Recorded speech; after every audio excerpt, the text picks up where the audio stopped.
Hi! మళ్ళీ మనం ఒక చర్చ్‌కైతే వచ్చేసాము జార్జియాలోనే.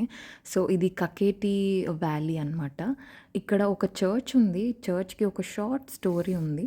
సో, కెప్టేషియా అని ఒక ఏరియా నుంచి ఒక ఆమె వచ్చింది. Her name is Saint నీనో. So, ఆమె 4థ్ సెంచరీలో జార్జియాకి క్రిస్టియానిటీ తీసుకొచ్చింది. సో, అక్కడ రాజుకి క్రిస్టియానిటీ తీసుకొచ్చినప్పుడు తన బాధలన్నీ, తన కష్టాలన్నీ తీరిపోవడంతో నీనో మీద చాలా నమ్మకం అది వచ్చి తనని ఒక సెయింట్ కింద ఆహ్, వాళ్ళు నమ్మడం స్టార్ట్ చేశారు.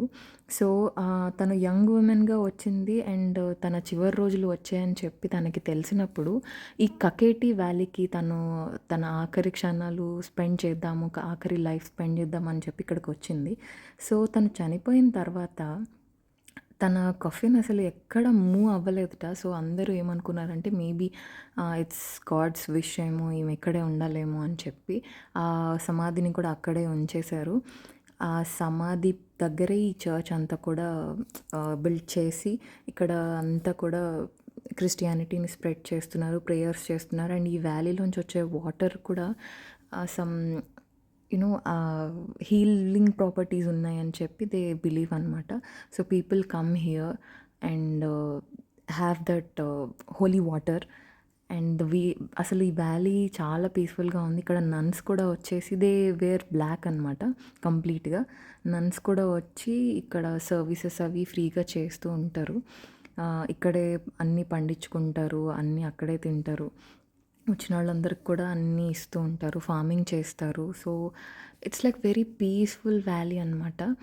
చుట్టూ ఇగో ఇట్లా కొండలు అవన్నీ కనిపిస్తూ చాలా ప్రశాంతంగా ఉంటుంది. చెప్పాను కదా నన్స్ ఇట్లా వాళ్ళ పనులు వాళ్ళు చేసుకుంటూ అట్లా ఈ చర్చ్‌లో ఉంటారు.